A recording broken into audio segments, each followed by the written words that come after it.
following episode of Dave's Video Graveyard contains spoilers and naughty words. Listener discretion is advised. Take your stinking paws off me, you damn dirty ape! We're going streaking! Dave's Video Graveyard. That guy in a little coat.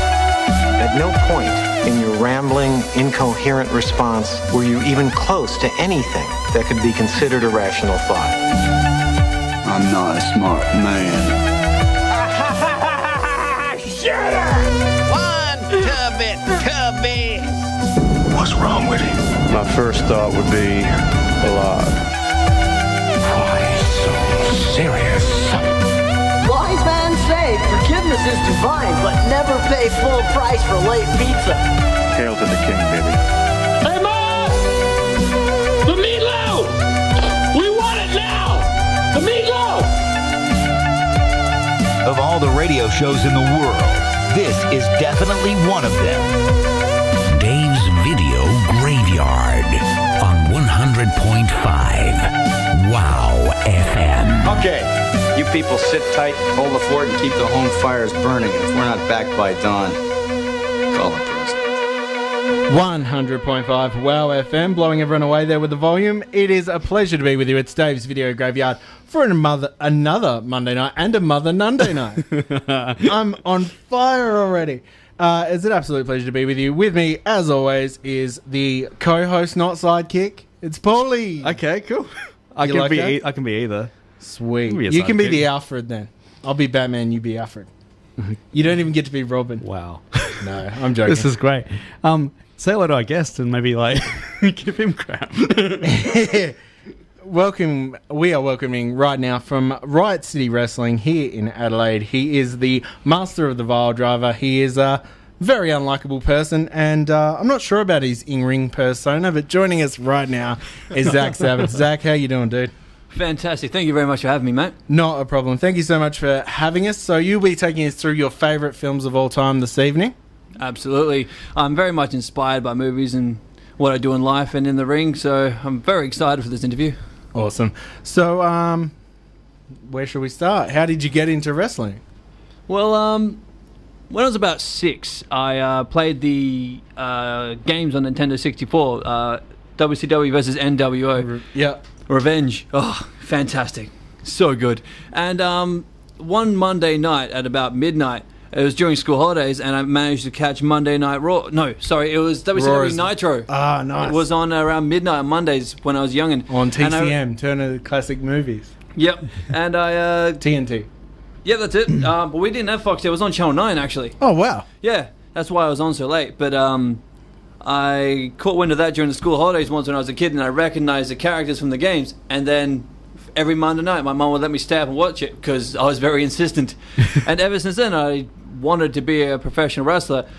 And the road was rocky, not gonna lie. Started off at a backyard, as much as I hate to admit it. But then I signed up with a very good friend of mine, John Erratic, and between him and a few other good friends of mine, they got me out of a lot of bad habits that I had, trained me properly, and now I wrestle at the great company that is Riot City Wrestling.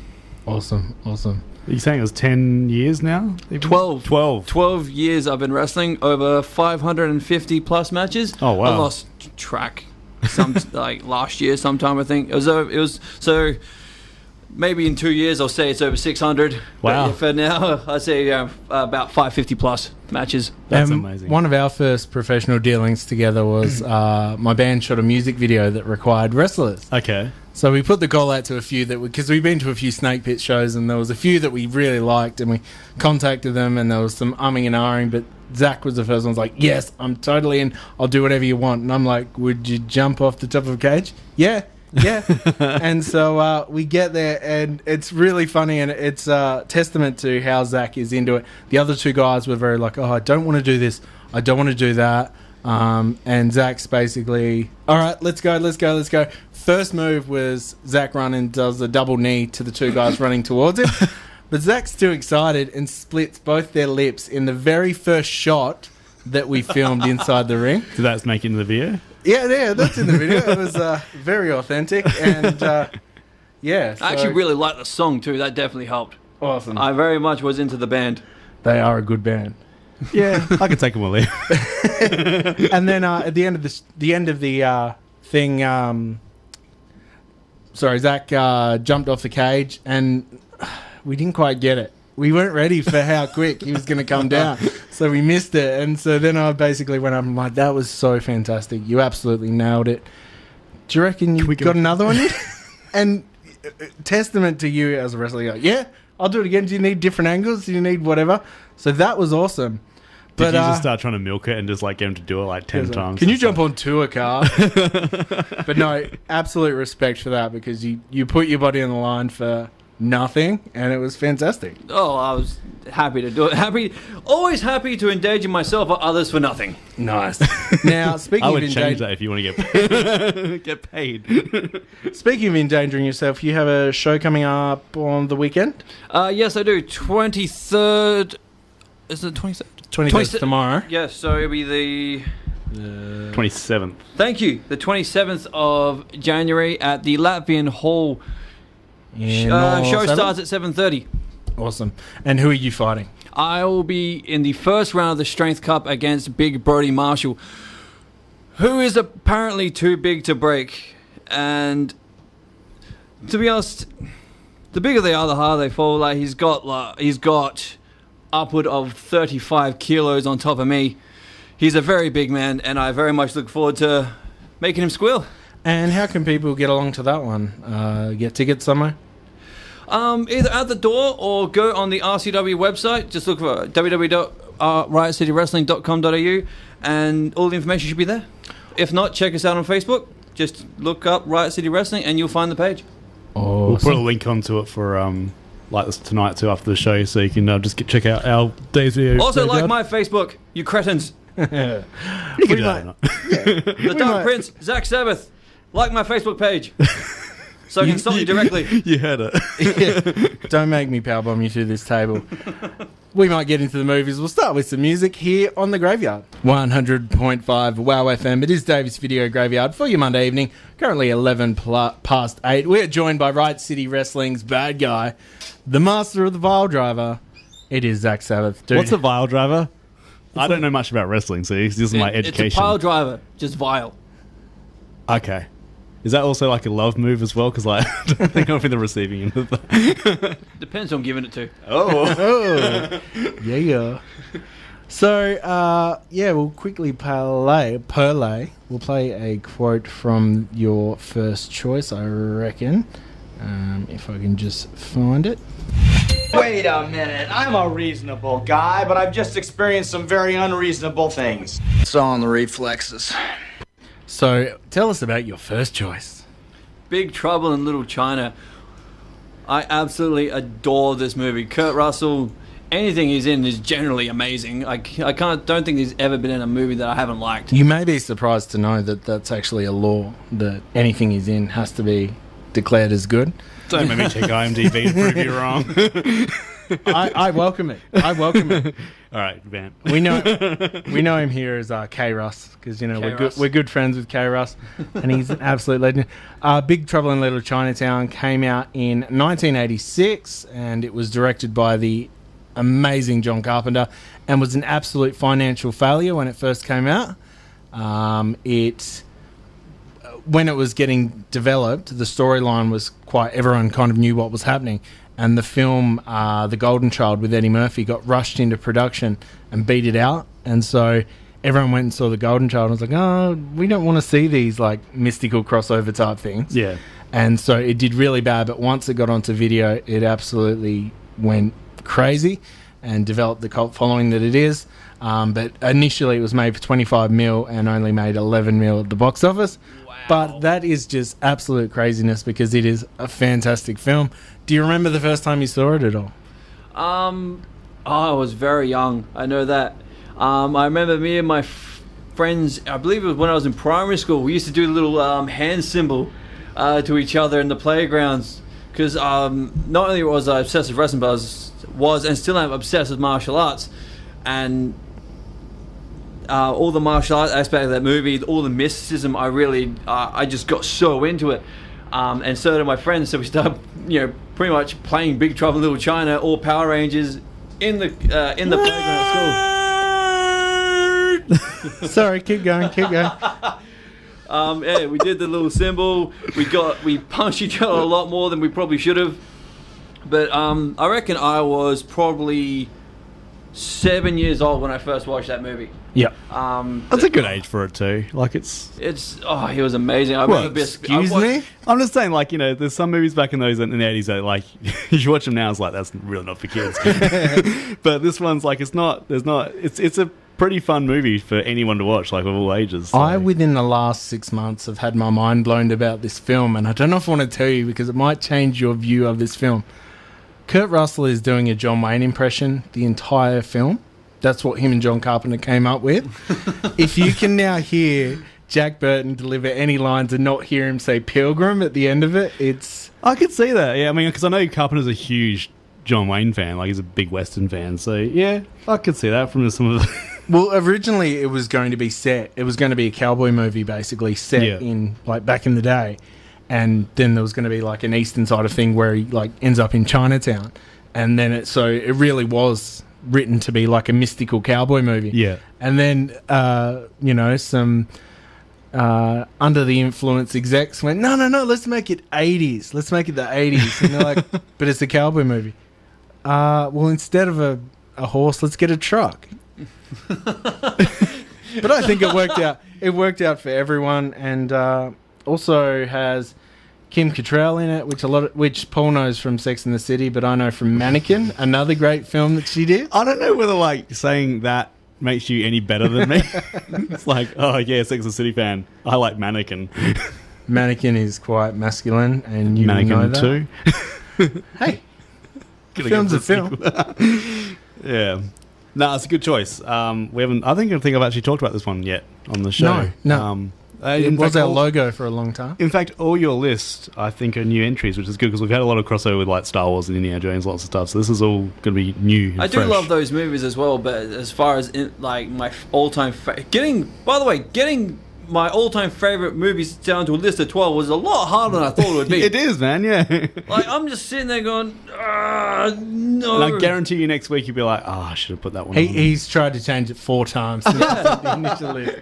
That's awesome. So we'll cover now quickly your biggest honourable mentions, which the first one you said was The Fifth Element. Yes. Oh, love that movie. It's a visual masterpiece, at least it was for me back when I watched it when I was a kid. I've watched the movie, all the movies in the list I've watched numerous times and cannot get sick of. Like, it's almost impossible. But I'm also a huge Die Hard fan as well. Kind of wish I put that on the list. You should have just made the list longer. But Fifth Element was just amazing. I've watched it recently and it holds up. Like, it's a really fun film to watch. Like, it borrows so much visually from, like, Blade Runner, which is such a classic sci-fi look that it can't really age. I would even go so far to say it was like kind of the 90s Big Trouble in Little China, because people didn't know what to do with it at the start. Like, it was like Luc Besson came out with this thing and everyone's like, it's got Bruce Willis in it. And it's kind of cool, but then it's also kind of weird. And yeah, I remember being in the video store when it came out, and people were like, I don't know. Like, it was just, they took them a couple watches to get into it. So, but yeah, it's a classic now. Have you seen Luc Besson's gone on to make a lot of straight-to-video hits, but I love so many of his films. One of my favourite movies of all time is The Professional, and that was like, wasn't that his first one that he did? Or was that? Yes. Yeah. Leon the Professional, yeah. I'm just trying to think, what was the one that came out last year, and it was a Valerian in the City of 1,000 Planets. Did you bother with that one? No, not at all. You should give it a try, because it's kind of like... It's very similar down the same path. It's very fun, and it's very... Fifth Element. The world is great. I didn't like who they got to star. They just didn't strike me as action heroes. I mean, I shouldn't really judge a book by its cover, but, Bruce Willis has that appeal, or... pretty much anyone else who, like, has a chiseled jaw could sell me more as an action star. I've found so many films now they're going down the path of who's our Han Solo, and that's all they're worried about is, right, we need our wisecracking Han Solo. who's the next Chris Pratt? So they'll Well, throw have you, anything at the wall. Did you hear the news about No. Indiana Jones? No. I think Chris Pratt's a lock. Nice. And I think that's going to be Spielberg's next movie because he's just wrapped up Ready Player One, and they're going to. That looks amazing. Yeah. I'm very excited for that. So he's they reckon Indy 5 is like the next one, and then I think he's going to do West Side Story as well. That makes sense. That totally makes sense. But yeah, I think Chris Pratt would be an excellent Indy. So yeah. So Harrison's not going to be. Harrison's going to be in it, but like I think they're going to completely just gloss over the fact that didn't happen. There was no Crystal Skull. There was no film. Not so much the Crystal Skull, but who's the actor? The Shia LaBeouf. Yeah. I think they're going to completely sort of overlook that, and I think it's going to be something. I don't know how they're going to do it. Spielberg will do it. Like you just pretend it didn't happen. Well, Spielberg he's golden child at the moment. He's Chris Pratt with the 2 Jurassic World movies. Yeah. And Chris Pratt basically being in every blockbuster in the last couple of years. It's either Chris Pratt or The Rock. You've got to choose one or the other, and they're both delightful. Okay. Do you want to upset any more of our listener? We should play a song. All right. This is Dave's Video Graveyard. 100.5 WOWFM. There we heard from the Foo Fighters with Enough Space playing in Adelaide tomorrow night. Yeah. They're an up-and-coming band.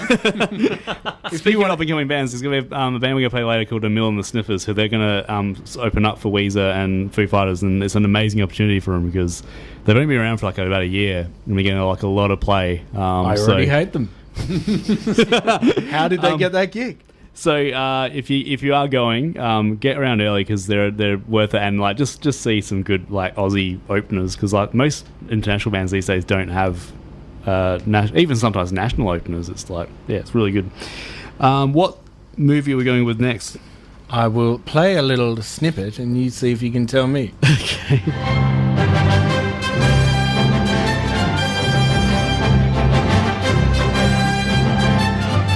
Do you know what it is? Smurfs to Lost Village. It is. It is Katy Perry's All of Me. We are talking about the 1978 film with Christopher Reeves. It is Superman, the movie. Yeah. This was not a part of my childhood. Really? No. It was a huge part of mine, but I wasn't going to mention the other one.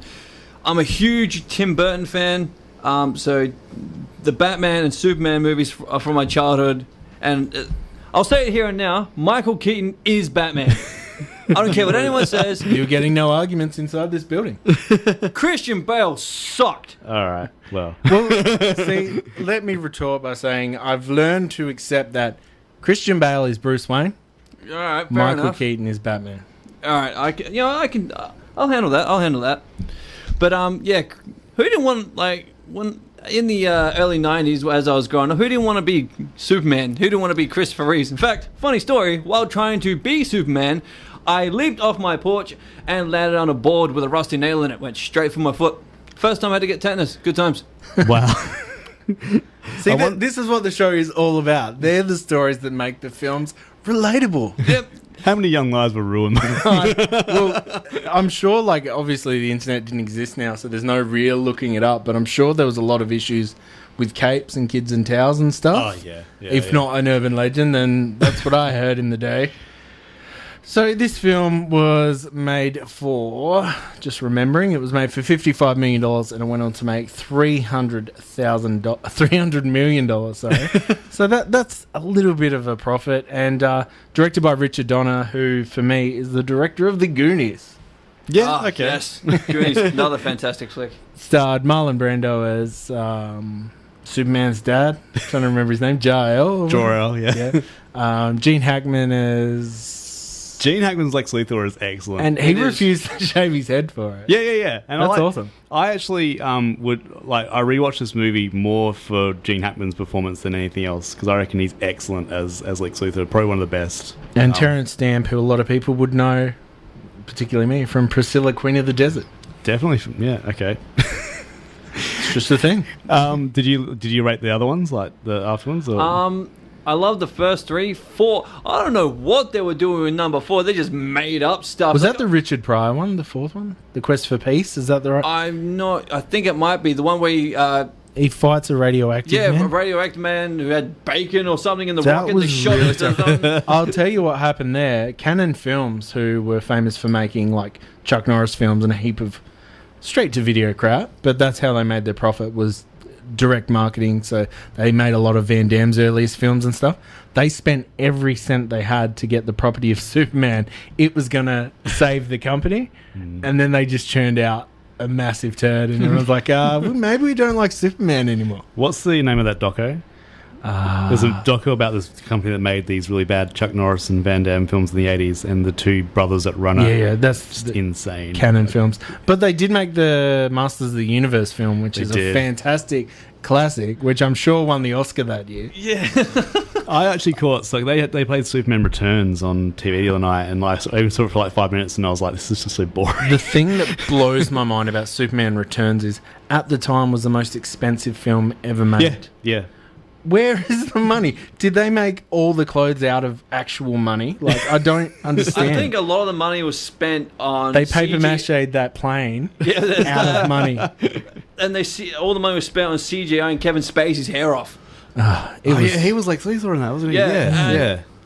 Another reason not to like it now. Again, I was hopeful because the guy, he was essentially just being Christopher Reeve, but he was a train wreck.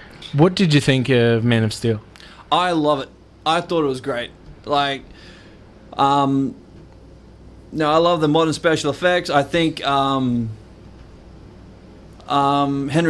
Cavill. Henry Cavill is an amazing Superman. Definitely. Like, does an amazing job. I don't know why people hate on the DC movies so much. I know the Warner Brothers CEO kind of just attack it with an axe. I think a big problem, and maybe a lot of films have this today, it's the fan service. They don't know where to draw the line. Are we pleasing our existing fans with the property, or are we getting new kids to see the films? And I think they're trying to tick too many boxes rather than just doing what Marvel originally did. They're like, here's a film. It's about this character. Let us know what you think. Whereas now they're like, we've got to extend the universe. We've got to do this, that, and the other. My theory is that they're just chasing Marvel's tail too much, and it's just like, be your own. Like, I like the fact that the Christopher Nolan Batmans were dark, and I like that because even Iron Man and a lot of stuff is good. Like, I don't mind them, but I prefer the dark DC stuff in the comics. And the Justice League movie I just watched, it's just, even the trailer for it, I wasn't that jazzed by. I'm just like, it just seemed like, but I don't really like Avengers, but if you see Avengers trailer, I want to see that. It looks amazing. The one thing I loved was basically all the actors, including Gal Gadot, and that they carried the franchise to a point, and it's like, the studio's like, guess what? We're giving everything to Jason Momoa. Yeah, yep. Kids like this, right? You kids like this. I think, Wonder Woman was like the standout of that entire, all the characters, like these new characters, I think. So, hopefully. Now, if anyone's going to make Aquaman cool, it's Jason Momoa. Yes. Who didn't think Aquaman was the lamest superhero?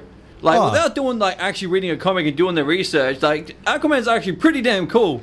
But Jason Momoa just made him a badass, and it's awesome. Yeah. Oh, don't get me wrong, that's awesome. But what I say is, he wasn't there for the building bricks of the franchise. No. And like you said with Michael Keaton being Batman, do you know who's Superman? Dean Cain. Dean Cain is in the original, as in the Adventures of Lois and Clark. Of TV. Yes, I watched that religiously as a child. So did I. Well. That is who Superman is in my heart. Yeah, I really he was a good Superman, he was. But yeah, Christopher Reeves, that's where it's at. Yeah. Big shout out to Miss Fortune because she contacted us and said, you need to talk more. Cheers. So is there anything you'd like to say to us? Send out a love request. A dedication. Dishes aren't going to wash themselves. Oh, great. Okay. You ain't while driving anything.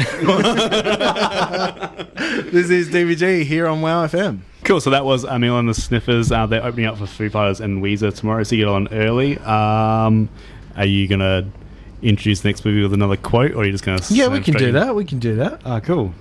I should probably find them before we get to them. Hey? I'm can't wait to ask the question of why this one and not the first one. All right, we'll get to it. Why this one and not the first? Give you assholes a chance. What do you say we play a little Bangkok rules? Nobody draws until this hits the ground. You ready?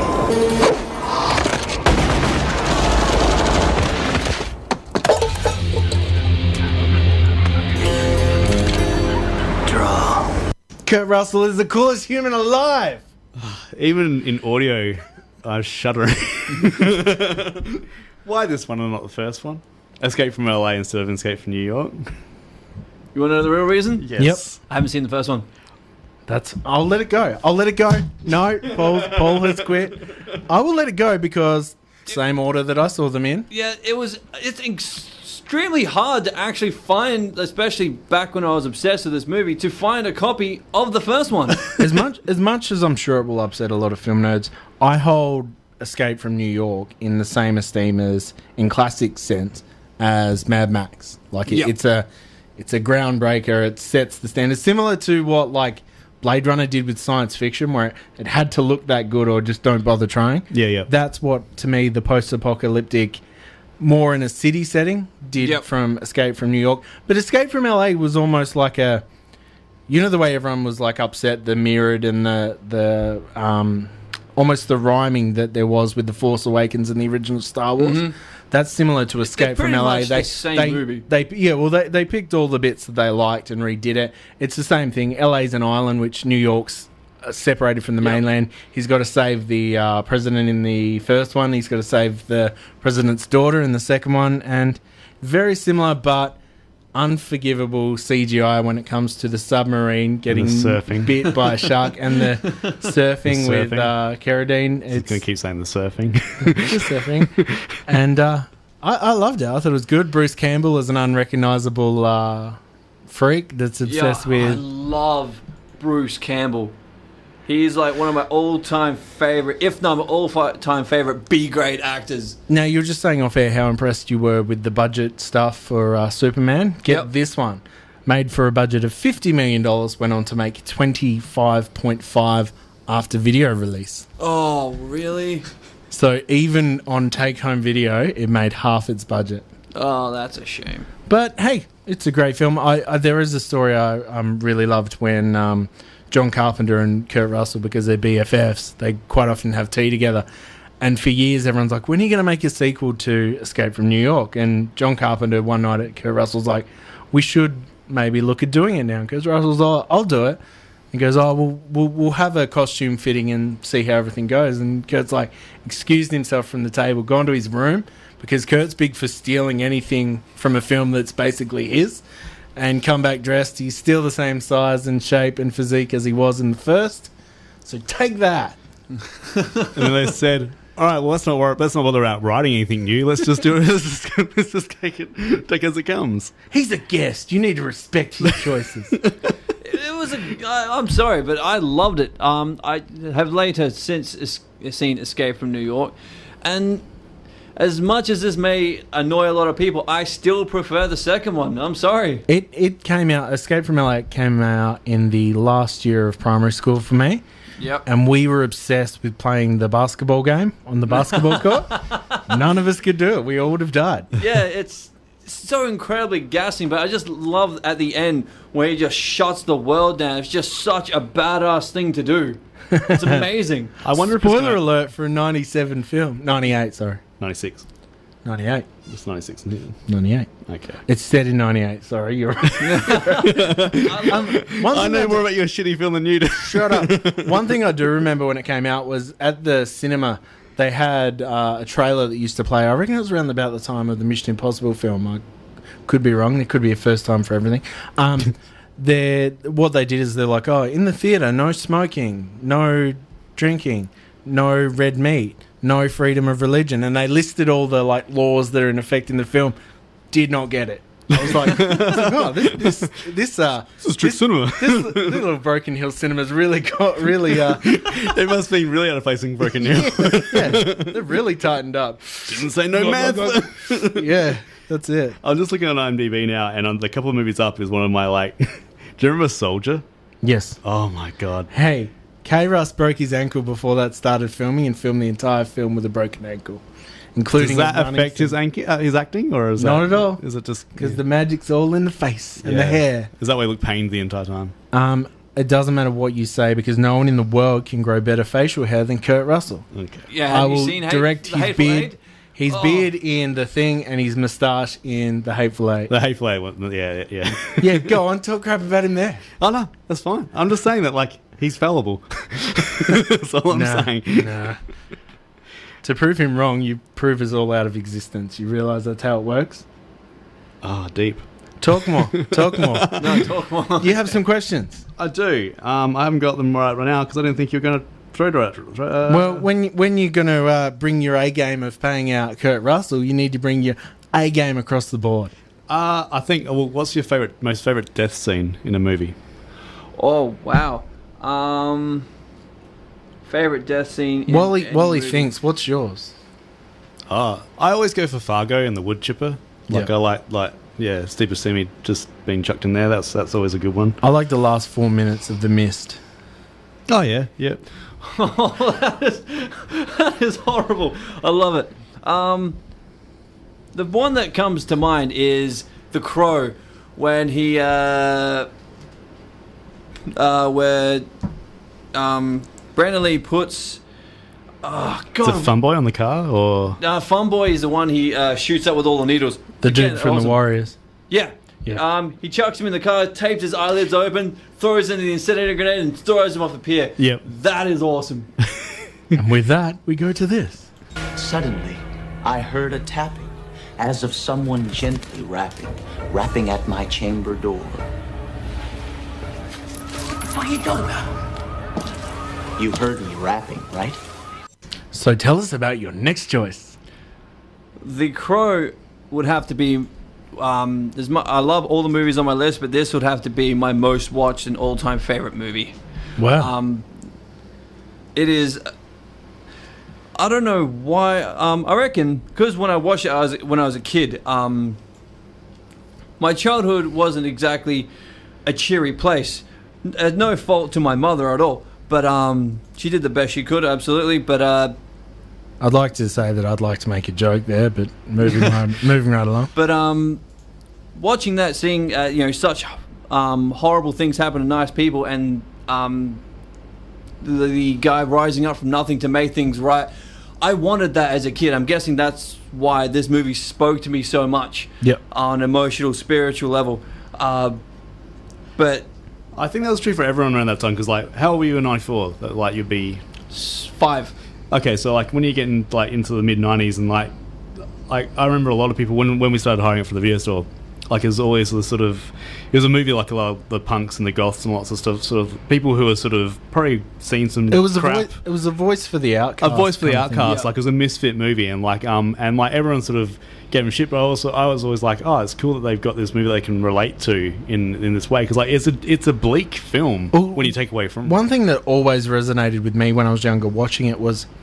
It come across as genuine. You see a lot of alternative characters in movies, and it's just an actor that's they've given themselves a mohawk, or they've got a pin through their nose kind of thing. This felt really genuine, and you really felt that everyone in this film was messed up in their own way. Even after even after Burton's Batman, because if you look at the Gotham in that, it's kind of still comic booky. Mm-hmm. Whereas this was like I remember.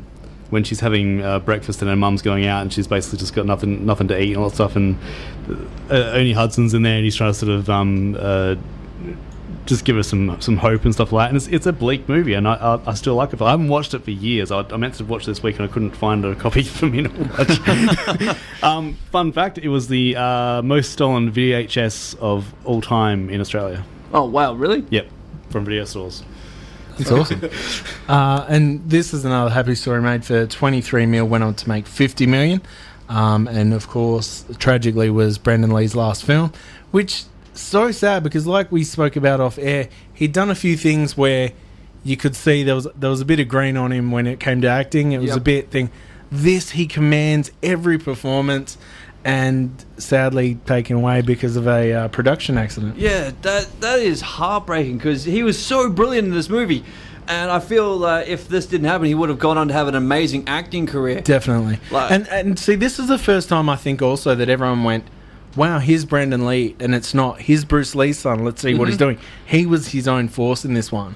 And the tragic accident that happened, like, it obviously is something that's quite easy to happen because it happened last year in a Bliss and Esso music video in the Gold Coast. So it's still obviously something that can... There is the urban legend that it was, like, The actually curse. planted. Yeah. Like, the bullet was planted and stuff like that. Yeah, there's a lot of things, but everyone says, the curse of the Lee thing. Brandon Lee wasn't Bruce Lee's eldest. Yeah. Like, that's the whole, like, the eldest son was right. He wasn't the eldest. It was just rotten luck, really.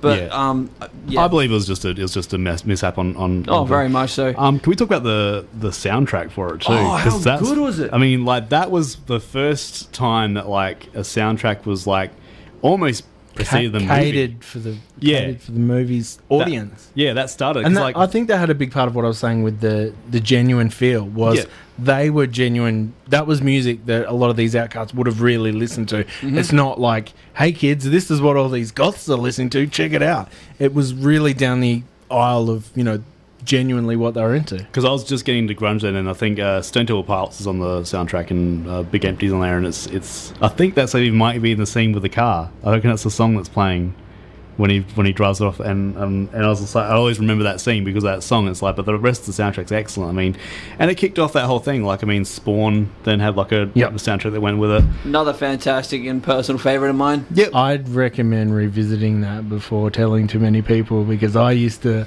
fight hard for Spawn, and then I rewatched it recently. I was like, "Ooh, yeah, but it was made on an could Atari. be coming back as a TV show."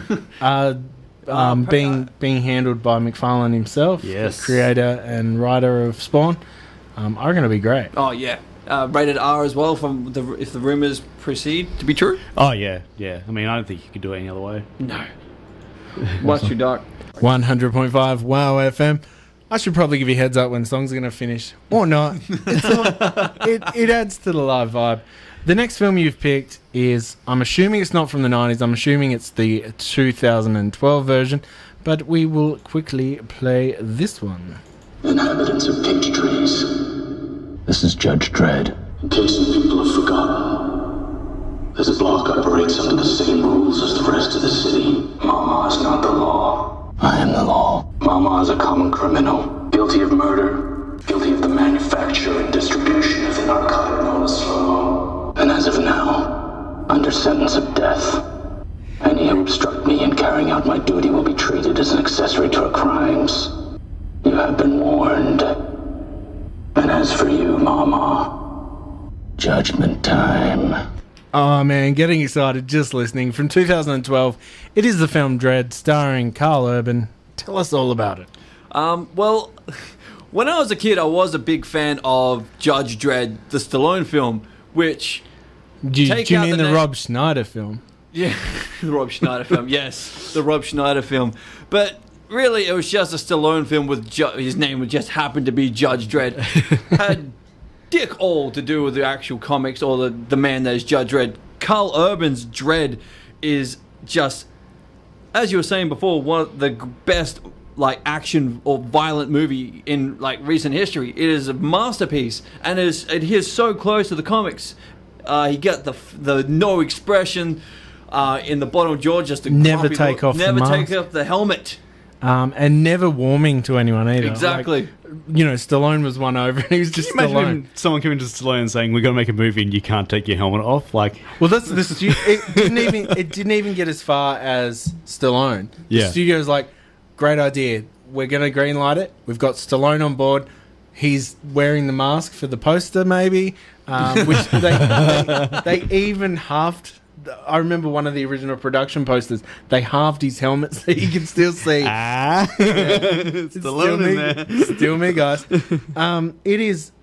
It was very ambitious, the original, but it was just all over the shop. It didn't pay any fan service that it should have. But 2012, this film blew me away. It was so ultraviolet, is the way I would just... Not ultraviolet, ultra-violent. And one thing because of the order I saw it in, I actually thought this ripped off The Raid. Oh, yep. Like, I was positive that, like, this movie just cut, copy, paste the story thing. Turns out I found out recently it was the other way around. The makers of The Raid got a hold of what was happening in this film, and because they could do it a lot quicker and a lot cheaper, they did the whole high-rise apartment, assault Or is it Raid Redemption? Can't remember. The But second Raid, yeah. The Raid Redemption. Oh wow! I didn't Have know you that. ever seen it? No, I've not. I need to see Raid, but on It Netflix. is the SWAT team basically stuck in the high-rise apartment, Oh, yep. having to fight their way down from the Oh, top. wow. So it's pretty much the storyline of this, but it got out quicker because it took less to make. This is one of those films that every 6 months it's getting a sequel, or it's not getting a sequel, or it's getting a Netflix series, or it's not getting a Netflix series. And everyone involved said they'd come back. After they shot about half of it, the studio's like, make it 3D, guys. And so they had to go back and add in 3D. But they did it so well because that's where the slow-mo came into play.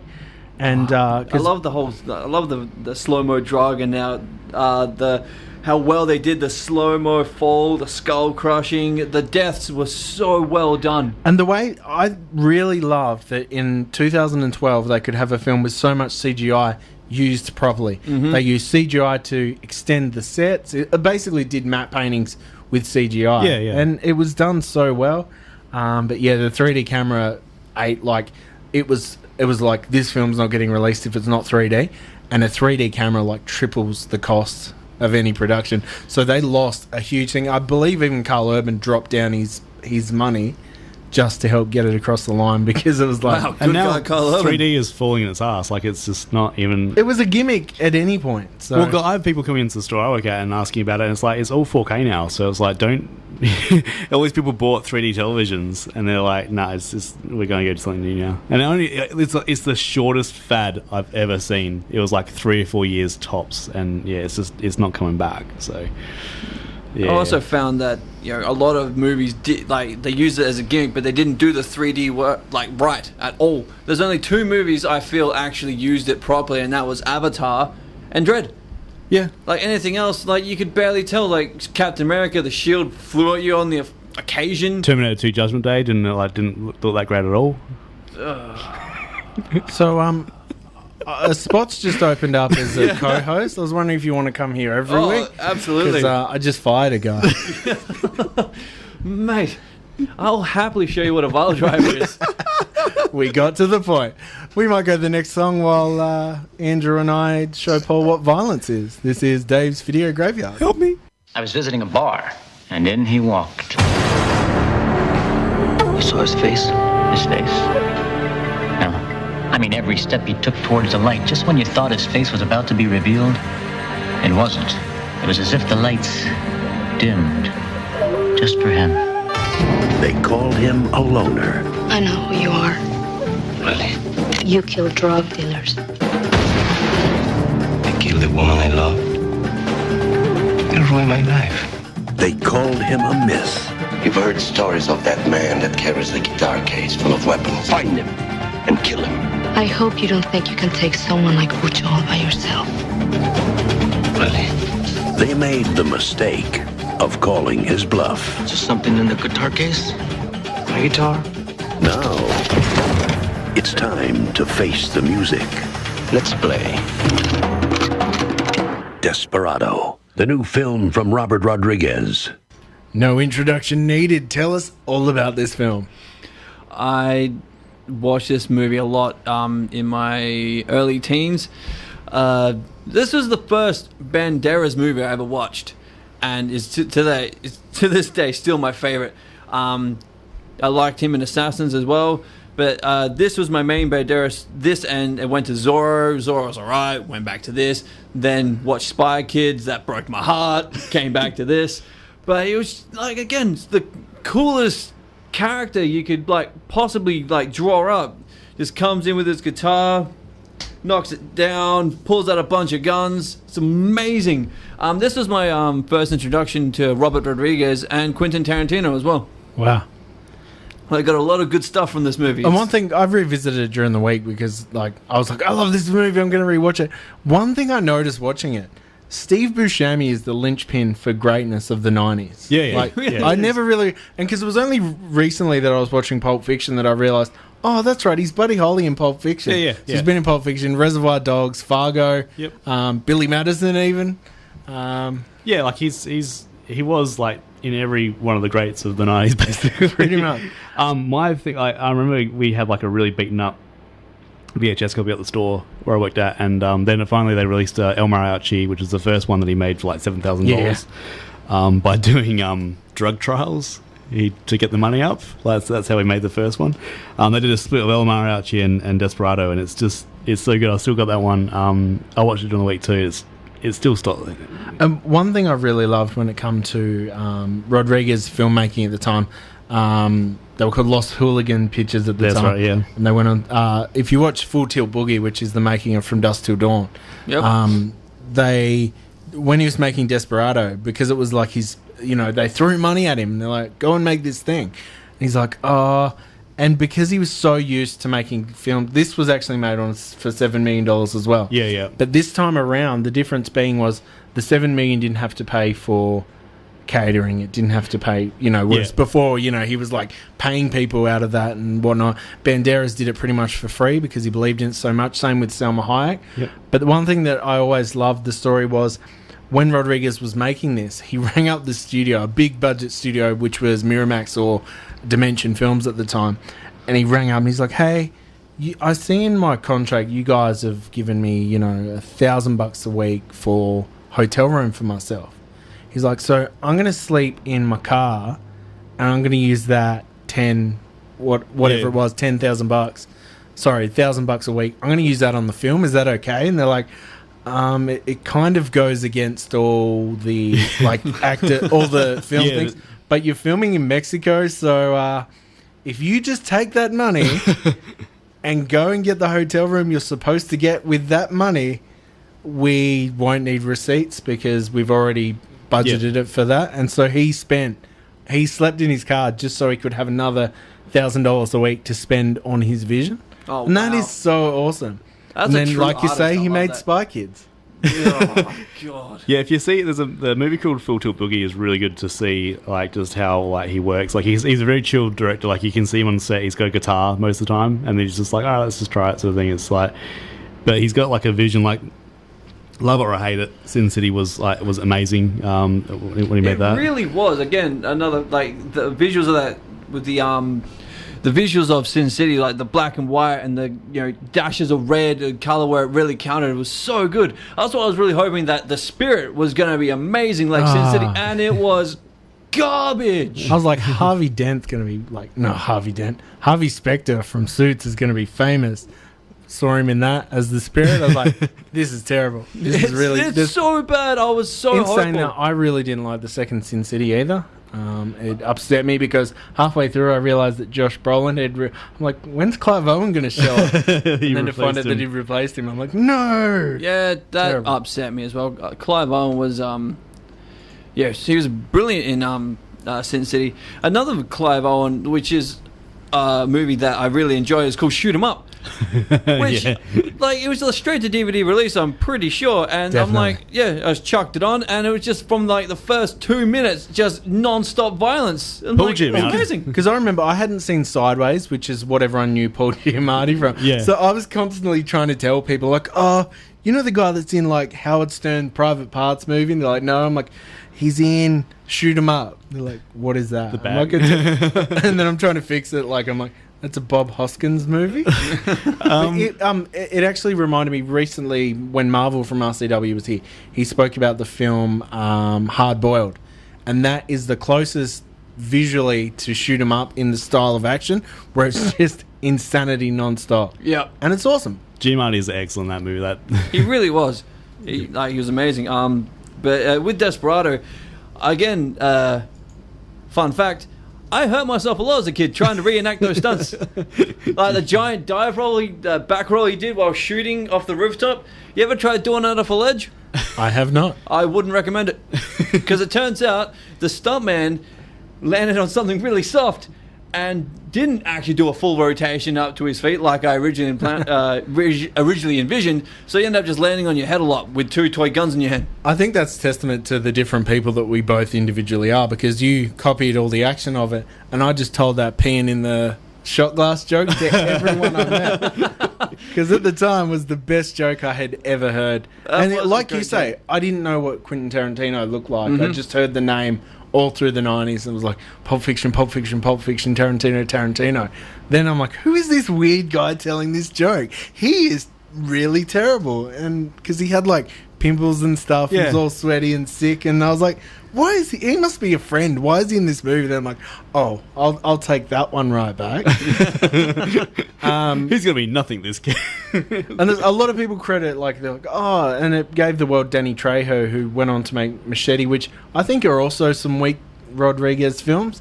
I think my biggest upset is the CGI blood, which is always where I draw the line for a lot of films. I just get the blood packs, man. Like squibs. The whole Grindhouse experience was like unfortunate. Like it had such potential, and I don't know. It just you watch yourself. No, I liked it, but like with the trailers should have just stayed trailers. Like the trailers worked because there were trailers, and then they're like, oh, we're gonna make into movies and stuff. It's like, you know.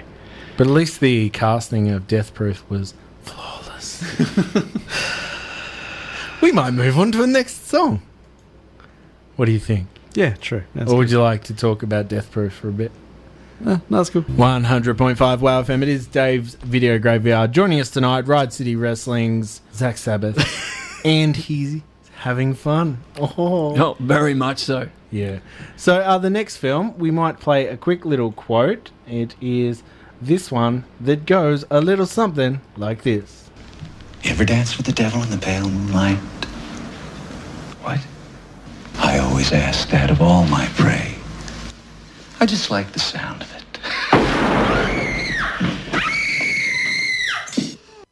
It is Dave's Video Graveyard. Tell us about the film. Well, as I said before, I'm a huge Burton fan, and Tim Burton directing Batman was amazing, and it checked all the as I realized later in life, it checked all the Nerd Rage boxes, changed the origin story, Nerd Rage, controversial lead in Batman. They didn't like the director as well. Like there was this big uproar on it, and it turned out amazing. Like I love the way that Gotham looked. I love Jack Nicholson, even though he was doing a Cesar Romero. Yeah, Cesar Romero impression. But it was a great impression. Like, let's be honest. Jack Nicholson doing an impression of anything is going to be like terrifying. It's like, he did a great job, and Michael Keaton will forever be my Batman. He was brilliant. This is the first film I went and saw with my dad. I don't remember seeing any other film at the cinemas with dad except that film, and it was such a game changer. It changed the way that movies were marketed. Like, it was one of the first films that had a fruit box, had a lunch box, it even surpassed the way Star Wars marketed themselves, because Star Wars kind of made the films and then like, oh, here's some toys, we don't know if you like it. Whereas people were rabid to see the Batman movie before it even came out, because they started a year in advance, which in 87 was crazy, like craziness. I had the book of the film, like I had a bunch of like stickers and stuff like that. I actually found like an old thing at my mum's house, and the stickers were still stuck to the side of like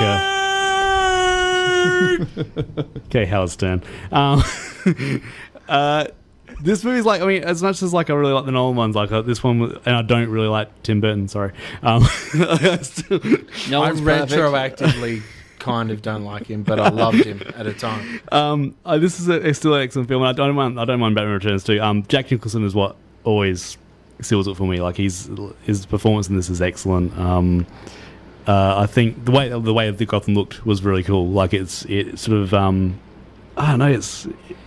Everyone's in the suits. It kind of looks like the 30s and 40s, but then it's sort of also like modern day as well. Yeah, well, it managed to be like a futuristic gothic look, but at the same time, made for $35 million, which box office never took into account, and budget never took into account marketing. Right. So I'm sure it was a lot more than 35, but it went on to make $411 million just in the cinemas, and that was in 89.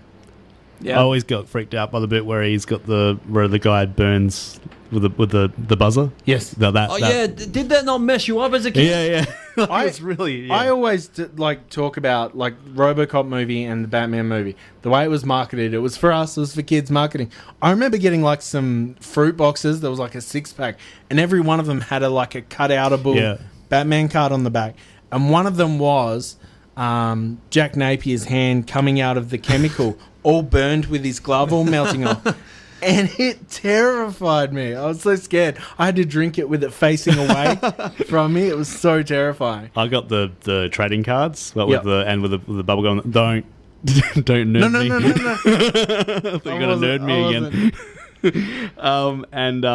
They had a shot of the guy burnt and him like fixing his tie, because at the end of it he fixes his tie, and it's like, oh god, who wants to look at this? I had a RoboCop. I reckon it was a RoboCop 2 bubblegum card. Yeah, and it was after the dude had been like completely melted and come out the back of the SWAT van, and that was for kids. Yeah, back then, like these were marketed to kids. They really weren't meant for kids. I remember being terrified of a lot of movies I really shouldn't have been seeing. Yeah, but like I mean, you see it like the parents didn't care. Well, they said like, oh, it's AO. I was like, oh, it should be fine. Like, it is a time where they just let us watch all the stuff that was wrong for us, and it was glorious. It was. We all turned out just fine.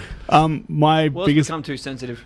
my biggest takeaway from it is that I really like the Danny Elfman's theme music for it. Like, I love it. I love the fact that the Batman animated series took it as well. I reckon in like 97-ish, the Scooby-Doo live-action movie came out. And I don't know if you remember, there was one trailer, and it started out with the Batman Elfman theme of them going through a mansion and a chair with Batman's the tips of his ears in the car. And then it spun around with Scooby-Doo. I have never been so sucker-punched and heartbroken in a film. I would actually have rather that like Matthew Lillard walk up and literally sucker-punch me. It would have hurt a lot less than knowing that there wasn't another Batman film coming. Yeah. It was actually a Scooby-Doo ad. So I wanted that piece of music, so I went to the CC Records, as it was at the time. And I got the tape of the soundtrack, except it wasn't the soundtrack, it was the Prince soundtrack. And it did not have the Danny Elfman theme on it, it just had Prince songs on it. That dance is probably the song I hate more than anything in the world. It is so upsettingly bad to me. It's a good soundtrack, but when a kid's like, oh, I can't wait to get this home, and it's like, what is this? This is before my time. I know what it is. Nerd! That's what it is. I'm never getting rid of that. So Darkman is another movie that's on your list. Yes, it is. Let's talk about that. Let's hear a quote from the film. They destroyed everything he had, all that he loved. Everything that he was. Now, crime has a new enemy, and justice has a brand new face. He has the power to look like any man, but he is unlike any man. In the darkest hour, there's a light that shines on every human being, but one. From director Sam Raimi, Darkman. Another no intro needed. So tell us about this film. Well, I saw this after I got big into the Evil Deads and the Spider-Mans, who were all directed by Sam Raimi. Yep. And as I said before, I'm a huge Bruce Campbell fan. And I just found this at the video store one day. I'm like, oh, Darkman, that sounds cool. Liam Neeson, why not? Because I knew Liam Neeson from Phantom Menace. That just totally ruined the timeline of this. I'm picturing a little Zak Sabbath. No, I was actually in my that was like mid-teens. 99. No, I was in mid-teens when I saw this one. It was an older movie. Because I was obsessed with B-grade movies back then. Still am. I remember being like a little kid in my mind. I might not have been. Maybe just a little bit skinnier. Were you ever a little kid? I was born like this. I was flicking through the channels one night on my TV when I first got Mum and Dad's old TV in my room. It was one of those flick channel things. Yep. And I have a vivid memory of switching over, and it's the scene at the fairground where his mask face starts to melt and he freaks out and he wants the pink elephant. And it scared me so much. I turned the TV off and went to bed, terrified of the TV screen. And it wasn't till like a lot of years later that I watched the film start to finish and realised that's what it was from. And it was almost like a trigger moment where I'm like, oh my God, this is where it's come to get me again. I had a similar story. I was watching, my father was very obsessed. Well, he loved Home Improvements. And there's a scene in Home Improvements where a man, Tim Allen, does something and they triggered Flash's explosion scene where this man flies out and lands in the water. And I realised later on that was from Darkman. They just lifted it from Darkman and put it in Home Improvement. Yeah, in Home Improvements. It's just got Tim going, and then in the water. But yeah, I realised later it was actually from Darkman. It was, and because it was at a time where practical effects were the only way. Yeah. And it looks it looks stunning. And one thing, if you watch it back now, you realise that these stunt guys earned their paychecks because there's a guy on fire every, 3 scenes. There really is. And there's a dude falling out of a window. Or you got that scene you're talking about where, because Darkman's whole thing is that he's lost he can't feel pain. And he's made a synthetic skin, which only lasts for a couple hours. Yep, lasts for 90 minutes, I believe. Yep. And, but because he can't feel pain, when he gets angry, he gets really angry. Everything else is heightened, and thus he gets super strong and stuff like that. And he can mimic any voice. It's a real cool thing, but he gets angry. He chooses to be Schindler from Schindler's List for most of it. Yeah, pretty much.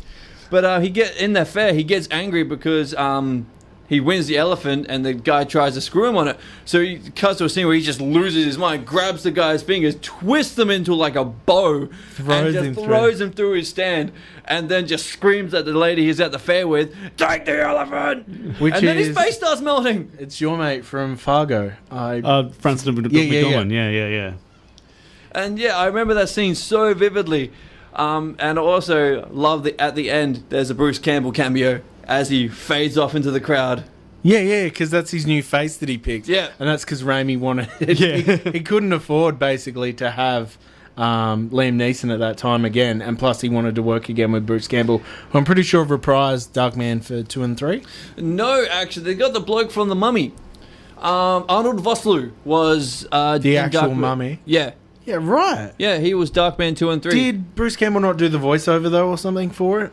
I definitely have a vivid memory of his voiceover, but maybe that's just the final scene of the first. Yeah, it's the final scene of the first. I know that. But yeah, no, it was Arnold Vosloo. And I even remember those, because he finally made the skin that's permanent to fix himself, and he gave it to a little girl, real selfless act, as he goes off with his crispy ways. Colin Farrell's the Australian actor. I completely forgot. It was that's a very odd. He's right up there too. Sam Raimi. So what did it make? I can't even find the. I mean, I remember it coming out, and it was around that time. I think it was Rocketeer near this one as well. Yes. It was. Yep.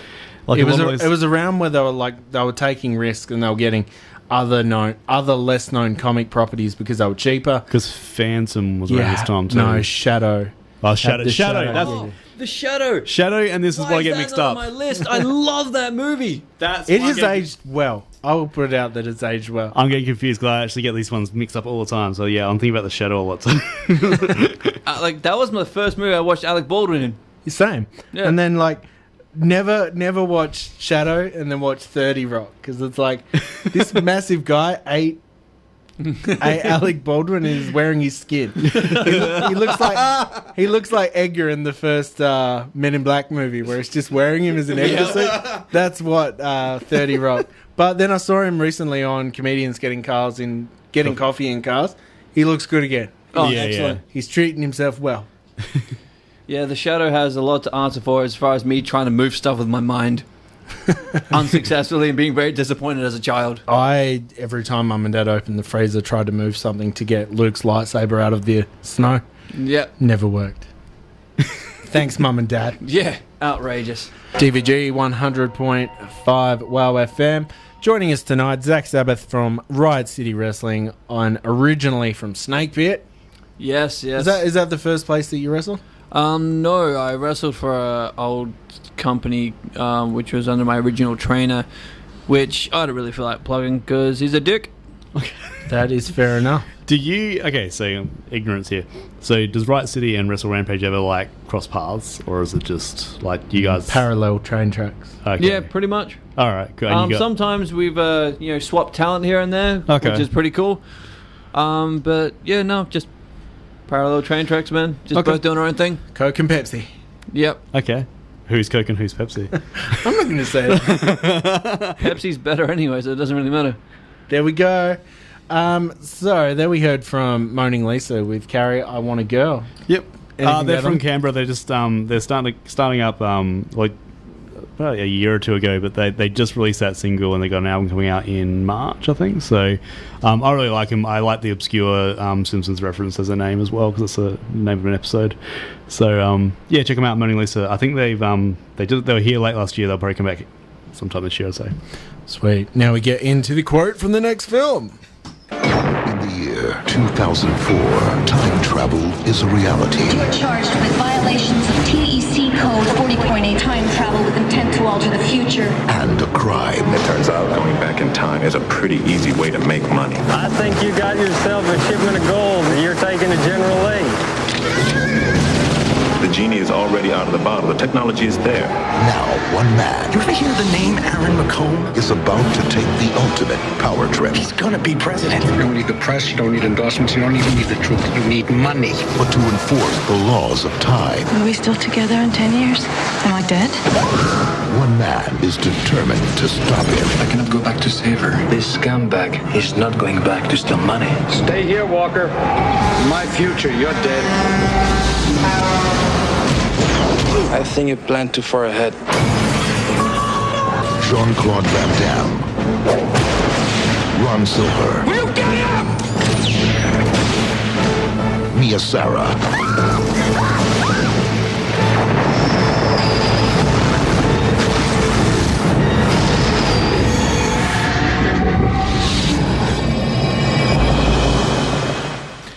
Okay, so we are talking about the 1994 film Time Cop. Shut up. You guys clearly haven't seen the movie that's about a crop of corn that takes time to grow. It's a documentary and it's narrated by Morgan Freeman. That's what I was talking about, but now I realise I reread Time Cop from 1994 featuring Van Damme. Tell us all about it. In the early 90s, or in the 90s in general, who was not a fan of Van Damme as a kid, especially being a boy? Not anyone I want to know. I'm just going to leave this conversation. I was a massive Van Damme, as I said, huge fan of martial arts. Still am, and Van Damme was one of my idols for martial arts. That always had that iconic jumping spin kick with the roundhouse in it. Oh, it was amazing. But Time Cop, I was absolutely convinced that I could do any of those kicks if I wore dress pants. Yeah. You always wore dress pants. Yep. Slacks, I think they're called. Sorry, yeah. Oh, well, this was out of all the Van Damme films I've watched a lot. This would have to be my favorite. Because I couldn't in good conscience put down Street Fighter, because I rewatched that recently, and it turns out it's awful. It is an absolute garbage fire. Actually, on the weekend at a wrestling show, one of the wrestlers come out, and after he won, he took the mic and he said, "Today was the most important day of your life, but for me it was just Saturday," which is a direct M. Bison thing. From M. Bison. And I was like, "Oh, that was so much better than your match," but but that's constructive.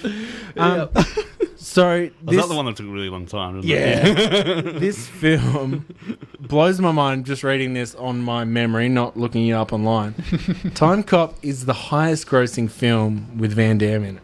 Wow, really? That blows my mind because it got a lot. Yes, it got a lot of flack at the time. One thing that I remember is because I saw it, like, I would have seen it the year it came out because it was big news at the time. It has so much sex in this film. It really does. And as a kid, because Van Damme movies were pretty much a safe bet. You could get them and they were just mindless action. It's exactly what you wanted them to be. I remember this one like being, because at the time when I was a kid, Mum and Dad would buy the overnight movie and I would get the 2 weeklies. So this was the first time where I really pushed and I was allowed to pick the overnight film and Mum and Dad get one of the weeklies. Did you watch it with your mum and dad? I watched this film with my mum and dad. So for me, this will always be the film that had just so much sex in the film. And I'm just thinking now, do you remember the TV show Time Tracks? No. It had the dude from Pet Sematary in it. It was the exact same story. It was a cop that had to stop people from changing time travel stuff. Pretty cool. Get into it.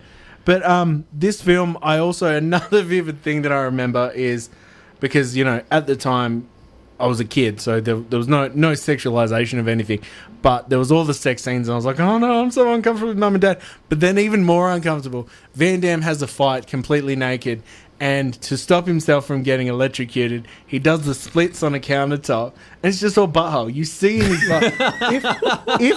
If the camera was blowing air while filming, you would get the noise of an empty bottle in the scene. Because basically, it's like the whole floor is covered with water. He drops like a cattle prod type thing of the guy he's fighting, and then just naked splits. And of all angles that the director could have gone, oh, we'll do this, tasteful this. No, it's just like, all right, just gonna get this. Give the teabag camera. We're gonna go in. They had an on-site proctologist just for that one scene. But that is the most uncomfortable film I've ever watched with my parents. Yeah. No, I can understand that. Yeah, I didn't really watch movies with my parents. I just went in my room and chucked them on there because I was lucky enough to have a television. Oh, brag. Yeah. One thing I will say as well, one thing that I would totally get behind would be a remake of this film, because I feel there's so much room with the concept. Yep. Particularly, I really love the idea of basically the bad guys travel back into the Civil War days, and they rob stagecoaches with future guns. Yeah. That is visually amazing. Because I always think, how good would it be to go back in time and fight the old school wars? Yeah. With sniper rifles. Yeah. Just complete unfair advantage. Just, 360 no scope them. Yeah, pretty much. Yeah, but I love this film, and there's so much terrible lines in it. There's so much bad writing, where it was almost like Van Damme, obviously English is a second language, but it really showed in this one where it was he was trying to make everything a catchphrase. It was in his time where it was just like in Street Fighter, everything had to be a one-liner. Yeah. And this was right at the start where him and his wife are at the mall, and the guy that steals the purse runs towards him. So he just slowly does that high split kick and gets him to read the bottom of his boots, which is a pair of Wolverine and I tried to do that again so many times. I tried to steal bags. Yeah, I tried to steal bags. I tried to rollerblade. That didn't end well either. But I love that iconic scene where he just holds the kick. So what's that say? Wolverine. I thought it was an actual X-Men reference when I was a kid. I had no idea what. I actually thought it was a Red Dawn reference. Let's also focus on the fact that it includes Mia Sarah, who was also in one of the best movies of all time, Ferris Bueller's Day Off. So, excellent addition to this film. Having a bit of trouble with your mic, because all I'm hearing is just bullcrap. Must be an interference. Sorry, I did not know Time Cop was a DC comic that was... Really? Was it? Yeah. Even I didn't know that. Wow. I'm pretty smart when it comes to not reading things off. Excuse me. This is an encyclopedia that I'm reading from, and you might say it's wiki. Is it a wicked encyclopedia? I log on at 5 o'clock on a Monday. I add all my little facts in, and then come here and read them out, and they're facts. Excellent. That's how facts work, It also has Ron Silver in it. Silver, who is he the bad guy in it? Yeah. He's always the bad guy. He's the bad guy in everything. All I know him from is he done a shit ton of Law and Orders. So yeah. I haven't seen this probably since the 90s, so I can't add much to this conversation except for it needs to be remade. It's got a Bueller and alumni. Who would you remake modern Van Damme? Who would you remake Van Damme classics with currently? Who would you cast? I'm trying to think who out there is can actually pull off the Van Damme. That's not Van Damme. No, I was going to say maybe Channing Tatum, but I don't think he could fight his way out of a nutsack, could he? I can't imagine him doing an amazing splits kick. He's a dancer. So maybe. Yeah. Have you ever fought your way out of a nutsack? That's my next question. How do you think I was conceived? I was losing that race, but I made a shortcut. True. While driving my way to my mother's womb. I've got nothing for that. I feel like I'm watching Time Cop with my parents right now. I didn't actually get it, but there's more questions to ask, so I should do one of them before we go to the next song. Do you have a guilty pleasure that you have like that? No, you wouldn't sort of like tell everybody. Well, you can tell everyone now, but like, you know, just something that you go, this is just for me. Like film-wise, the Notebook, film-wise. the Notebook, or you know, or don't you even say That's My Boy, because that's a great film. That's My Boy, yeah. Guilty pleasure. Just someone like if they're looking up and they're watching you wrestle, and it's like one thing I've noticed is there's a big, in my mind, there's this weird thing through doing this show and meeting a lot of wrestlers. You into anime? Yeah, I am. What the hell? What's the connection there? Well, every wrestler I've met is like so into anime. I like cartoons. Sue me. And Japanese make good cartoons. They don't. And even then, I watch them in Japanese. I don't watch them after they've been butchered by Cartoon Network and hired the worst possible English voice actors they could possibly muster. I was waiting for it. But my favorite animes are One Piece. That's my favorite, hands down. I've watched a few. When I see people like you walk into my store and want One Piece, I'm like, payday. I know, right? I have Crunchyroll, so I ain't paying for that. Mate, I couldn't imagine forking out for like all the Blu-rays of One Piece. I might as well just sell my body on the corner and order. Is it like a Doctor Who-esque, like a million episodes? 700 episodes plus at the moment. But they're expensive. Like Yeah. each, like it's like $45 each. It's just I ridiculous. remember going into one of the places in the city that sold a lot of anime, and it was like you'd you'd pick up just one DVD, and it was like $80, and it was just like one season and stuff. Like, what's in there? Is there a $50 note in this? Because that makes sense. Well, one season's like could be from 25 to 50 episodes. So if you factor it in as the actual entertainment length, it's not bad. Ish. I see people going to that section. I'm like, cha-ching. But guilty pleasure. I'm trying to think of. I reckon you should I'll wait for your wife to message. Misfortune, Misfortune. time to step up and let us know he's guilty pleasure. Yeah. I forced her to watch all my favorite, all my movies, but maybe she's the definitely the Alice in person to Wonderland watch. live action movie would probably have to be it. That's the only thing I can really think of. It's an old school one made in the early 2000s, late 90s, I reckon. Oh yeah, like not even the Burton one. Like, Not even the Burton one. I thought the Burton one, I was going to say, wow, we managed to get 2 hours worth of content in an hour and 37 minutes. That's the end. Our guest is leaving. Yeah, but then again, I like the Tim Burton one as well. But yeah, no, the original one was like a straight to TV movie, I think. It's like a mini series, wasn't it? It was like it went for like a. I think so. Yeah.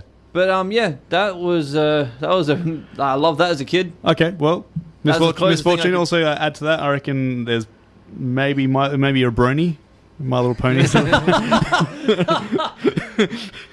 Oi man, those fine words. I definitely see there being a furry pair of ears in your household that aren't owned by your wife. There's a message on. We'll go to a song and we'll come back with Zak Sabbath's Guilty Pleasure. Initiate confession sequence. Forgive me, Father. I had the dream again. About the war.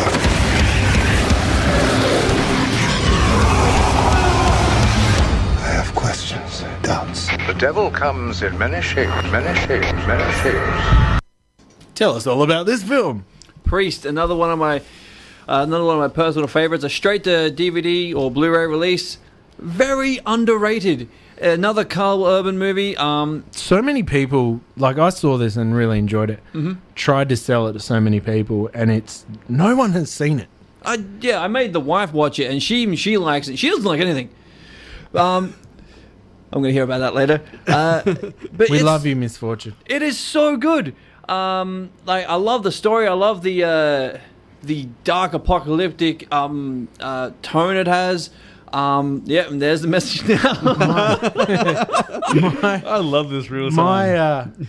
My issue was the religious, I wouldn't even call them undertones. It's overtones in a movie called Priest. Yeah, but the way I see it, it's not exactly that unlikely that a religious sect is going to take over the universe and hoard us all in like sheep. But in saying that, they protect us from the vampires that are coming. that they refuse to acknowledge. How many times has there been a serious issue that the world leaders just choose to ignore? I mean, i.e. global. Don't you dare try and make this film something it's not. It is not smart. It is. It is a popcorn movie and does it well.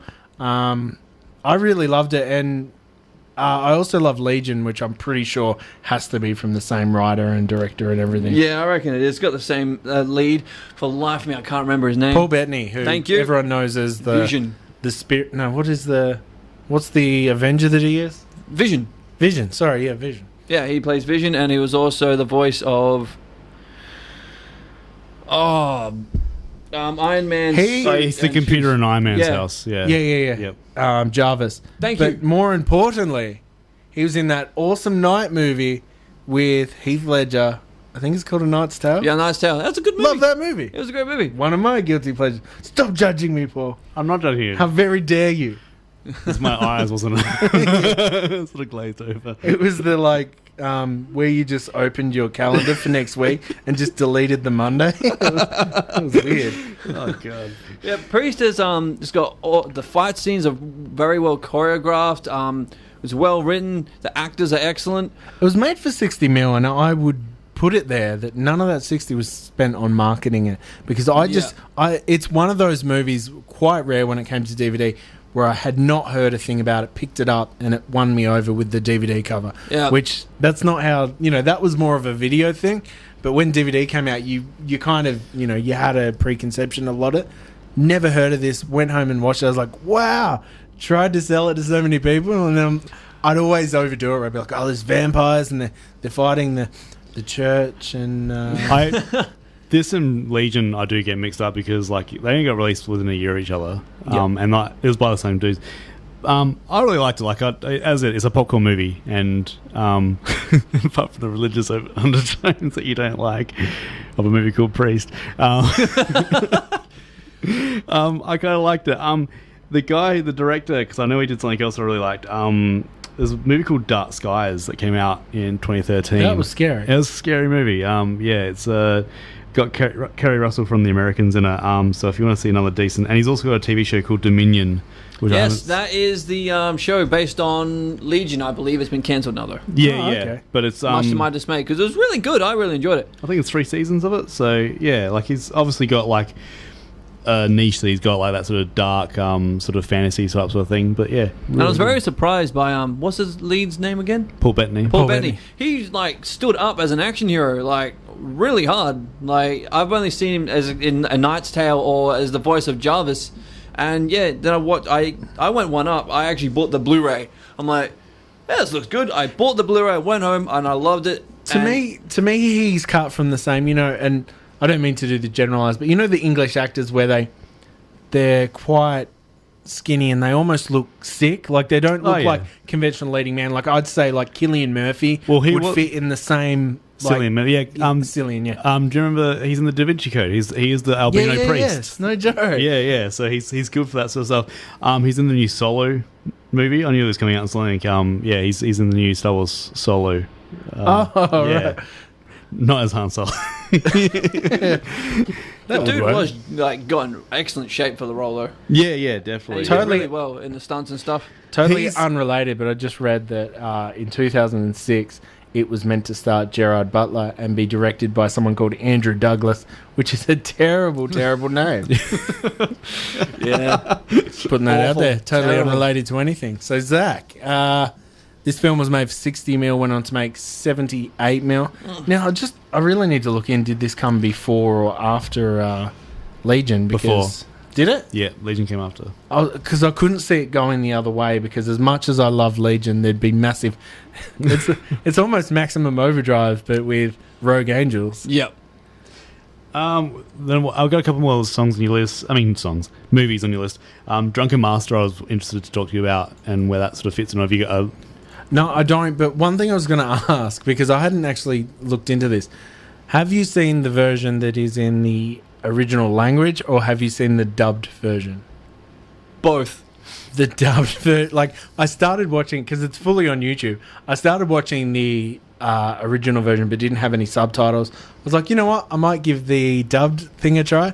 Holy hell. That is a Hercules in New York style comedy of errors, because the voice acting is like, honestly, I think a lot of it is one guy. And he'd be like, oh, so where are you going? I'm going to go get your uncle. Like, what is this? So I skipped through a lot of the, like that drunken... Is it drunken monk style? I can't. Drunken boxing. Drunken boxing is crazy because you throw off your opponent by acting drunk as crap, and then you surprise them because anything you do is going to be Yeah, that's a cool fighting style. Awesome. Once again, young me at home trying to teach myself drunken boxing. I started punching that way and wondering why my wrists were hurting. I'm like, I'm doing it right. I'm sure I am. But I love that movie so much. I'm a huge Jackie Chan fan, as a lot of people are. But that movie stuck out to me because of the drunken boxing, all the cool stuff, especially when he's just like getting smashed in the middle of the street, fighting 8 dudes. Like, nah, man, I've got this. Like, copping head, blocking punches with his head. Who does that? I tell you, Jackie Chan, and it's amazing. The dub is quite bad.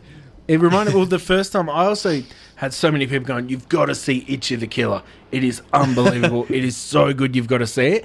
And when I got it had been dubbed by a New Zealand company, and I think they were either drunk or just told, you know what, do what you want, because it went from very violent, ultra violent, like gritty, like old boy style, gross, really gory, like horror type violence, to that, but with really campy New Zealand accents. Isn't done. it Takashi Miike? Is that? Yeah. Oh But my god! you have to I want to the see that dub. now. It is like the first time I watched it, like one of the like henchmen comes in. I'm not going to do the accent, but he's basically like, "Oh no, what are we going to do?" And it's like really, oh gee, yeah, no, it is, but it's like, "Oh, quick, get him, boys!" And it is so disrespectful to what the film is. That I think you should check that out. If you want to see, I mean, a lot of people have seen Jackie Chan and like obviously the when he went to the West and Rush Hour and all that sort of stuff. If you want to see him cut his teeth at the start, this is awesome. Like I remember seeing this. We got into the store on DVD and it was just excellent. I love it. Who's the drunken guy in drunken master guy in Street Fighter? There was a drunken guy who did drunken fighting in that. I don't. Is in that movie or no the game. The game. Either that or Mortal. No, it wouldn't be. Oh Mortal wow, that's Kombat. like I'm thinking. I Street reckon Fighter that would 2. be. No, this is like one of the new I ones. can't think it'd be the one after that had like a Bruce Lee rip-off character that was just BruceLee with a different name. That's Law, and that's Tekken. No. There was a character in like stuff. you know there was 400 Street Fighter 2s. One of the newer characters was visually Bruce Lee, and then just I know with a Law different was name. the same thing in Tekken. Because I remember I used to always use that one with the stretchy arms.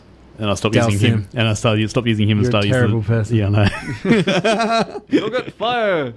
Awesome. We'll go to probably our final song this evening, and then we'll get on to probably our final film for the evening. Small independent film. Yeah. Not many people have heard of this next one. 100.5 WOW FM. In 1991, the greatest film on earth ever was made. And that film was called Terminator 2 Judgment Day. And also that year, the greatest sequel ever made was released, and that was called Terminator 2 Judgment Day as well. Discuss. Terminator 2. Fun fact, I actually watched Terminator 2 Judgment Day before I watched the first Terminator, and I remember back watching Terminator 2 and being really confused as to why Arnie was playing a villain. I was so, like, heartbroken. I've got to see where this T-800 came from. Let's go back. Well, I was very young when I originally watched it, and it was so good. Like, again, I was playing with my toy trucks, reenacting the scene as the T-1000. The T-1000 crashes down in the truck and is chasing Arnie. And I used to try and mimic with my toy guns the one-handed reloading action with the lever rifle. That movie is like a masterpiece. I remember every year at the show I'd buy one of those super cheap like guns just because it had the like Winchester handguard, just so I could try to do that, and it was the best because I was the coolest. You'd never get it, and if you did, the gun would break. And I even had a Terminator 2 show bag, and then nearly choked to death one time on it had the liquid metal in like a GAC form. And you don't eat the liquid metal. No, well, what I used to do was lie down and put it on my face. It would cover the entire face and look awesome. But one time I tried to open it and make a hole in it. But as soon as because it had been used quite and was quite runny, as soon as I opened my mouth, it just went bloop. Oh, no. And that is why it's banned in the US. You cannot buy gack in the US. Imagine your parents walking in, oh, Dave. Not again. Put on Time Cop again. We got to punish him. And that was Mum's voice. That's weird. Sorry, continue your discussion. Oh, there's so much to say about T2. Well, say so much about it. Say so much about it. That introduced me to Arnie Schwarzenegger. Well, by the way, here's one of my guilty pleasures. Junior. I really, really enjoy Junior and Twins. Cannot back you up on either of those calls. Like, I loved Arnie Schwarzenegger. I wanted to look like Arnie Schwarzenegger. Sadly, that is yet to happen. I'm Look, still got time. He's coming down. He'll come down to my level. You'll meet him in the middle. Yeah, but still, have you seen him lately? Like, he may still look old. He's old and withered, but he's still got guns. Like, the pythons are still there and they're still popping. I watched recently Killing Gunther and contemplated signing up a proper Twitter so that I could directly send hate to Schwarzenegger for that film. I have no idea what that movie is. Oh, man. I heard it was like a return to form from it. That's what I heard as well. It is not. It is a Saturday Night Live style movie with him doing all these scenes in one day in a cameo. And because they're trying to capture him, spoiler alert, spend the whole film hitmen trying to get him, he's a hitman. Right at the end, it's done documentary style. Right at the end, it shows like, oh, you know when the guy accidentally blew himself up in the car? I was upstairs in the window and they just put an explosion in the back. Like, they tie him to the film. He was not there for any of the filming of that movie.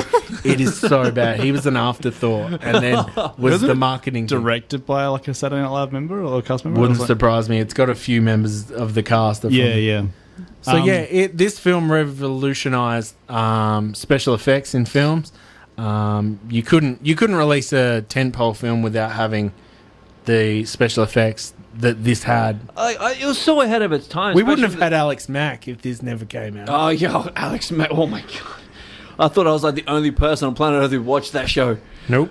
The scene where the T-1000 walks through the bars, that was horrifying. Yeah. It's amazing. I was scared of Robert Patrick in so many other movies because of how scary I found the T-1000. He did such an amazing job. Hank from Breaking Bad is, you know, the policeman that finds Miles Dyson going with the trigger. Yep. The cop that finds him is Hank from Breaking Bad. So how's that for a film credit? The awesome scene where Arnie's just mowing down cop cars with a machine gun. Oh, it's like visually, it's amazing. And one thing I loved was because of the rating system, they had the Terminator couldn't kill anyone because of John Connor's order. I loved after he mowed down like 400 cop cars and there's no way there could be zero fatalities. He scans the scene and then his vision, like he thinks of zero fatalities. No, 0.0 fatalities, which I always laughed because I'm like, does that mean if he shot off legs? Well, technically, if they didn't die, it's like missing a limb is not classified as death. Well, on such a high note, we've pretty much run out of time for this evening. You got a show coming up. Tell us all about it, Zach. Reanimated, 27th of January at the Latvian Hall in North Adelaide. Watch me face Brodie Marshall in the first round of the Strength Cup, which will be happening later this year. It's going to be a great show. Don't you mean every round? Because are you going to win? Well, every round. Well, I'm going to hopefully win. I'm going to do my best, but he's a big man, and I can't guarantee. I just know I'm going to do my best. I'm going to make him cry. Even if I do not win, he's going to feel me. He's going to know I exist. You know what you should do? Is the Time Cop. You need, I'll get mum and dad down from the hill. You need to get naked, do the splits on the corner turnbuckle, cattle prod into a pool of water. I will film it. I know exactly where to be for that shot. There is one fatal flaw. As much as I have been trying ever since seeing that scene, you can't do the naked splits. I can't do any splits, especially not the naked ones. Zak Sabbath, where can people check you out on Facebook? Look me up, The Dark Prince, Zak Sabbath on Facebook. Like my page, or go on or look up Riot City Wrestling. I wrestle there every chance I get. You can also check them out on Facebook or on their website, www.riotcitywrestling.com. and I look forward to never hearing from you. Awesome. Thank you so much for being a part of it. Paulie, any final thoughts? No. Well, thanks very much for having us. No, thank you very much for having me.